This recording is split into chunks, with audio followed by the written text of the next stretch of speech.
Since application problem 13.1 on page 331 of your textbook looks kind of complex, I'm going to walk through one employee for you with preparing their payroll time card. In the directions it says to calculate the regular, overtime, and total hours worked by each employee. Any hours over the regular 8-hour day are considered overtime. Record the hours on the time cards.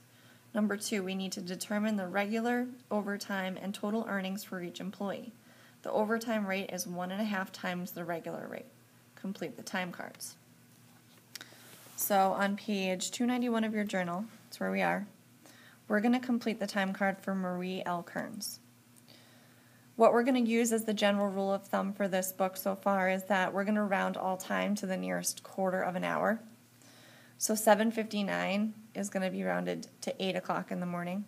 The way this time card is laid out is this person, each of these rows is a day, and a person can check in the morning and then check out probably for lunch. Then they check in the afternoon and check out again. Sometimes maybe they'll be back for overtime outside of their workday, but overtime can also be calculated within their workday if they work over an 8-hour day. Over here we're going to write how many regular hours they worked in that particular day and how many overtime hours they worked in that particular day. So 7:59 is going to be rounded to 8 o'clock because it's closest to 8 o'clock. 12:01 is going to be rounded to 12 since it's closest to 12. If they worked from 8 o'clock to 12 o'clock in the morning, they worked for 4 hours. So far, we have 4 hours from the morning. 12:56 is rounded to the nearest quarter, so that's going to be 1 o'clock in the afternoon. 5 o'clock is going to be rounded to the nearest quarter. Doesn't need to be up. It's up or down depending on where the nearest quarter is.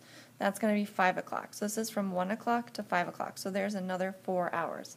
So this person worked an 8-hour regular workday with 0 hours of overtime on that day. On this day the person worked, we'll round that 7:57 to 8 o'clock, and this 12:02 to 12. There's 4 hours there. 7:57 would be rounded to 1, and 5:02 would be rounded to 5. There's another 4 hours. They worked another regular 8-hour workday with no overtime.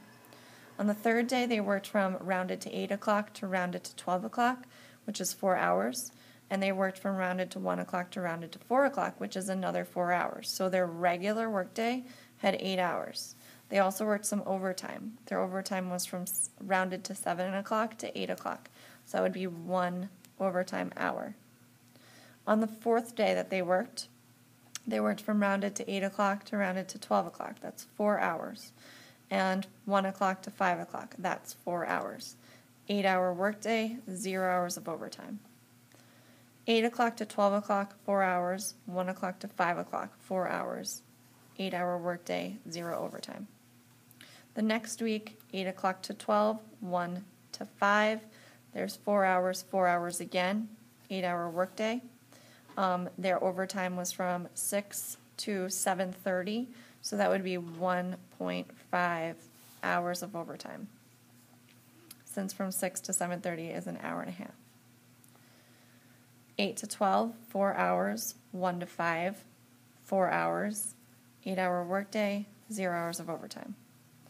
8 to 12, 1 to 5. Once again, 8 hours, 0 hours of overtime. 8 to 12, 1 to 5, 8-hour regular.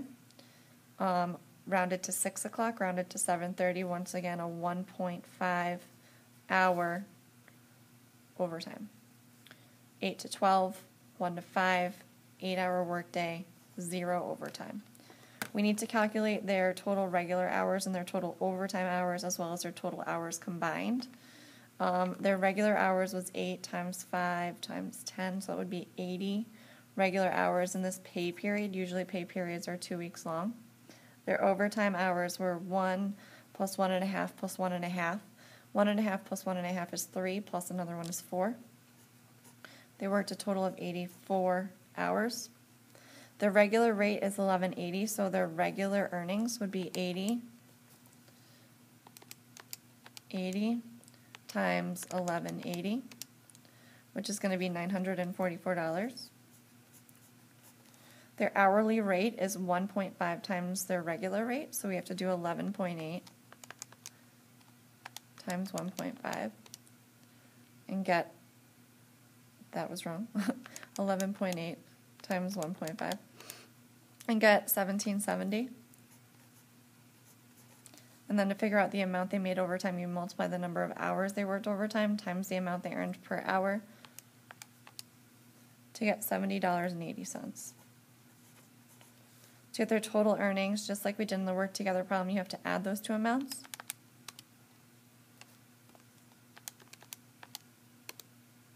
And you get $1,014.80. Please use this knowledge to complete the application 13.1 problem for Henry F. Miller and Sylvia A. Rodriguez.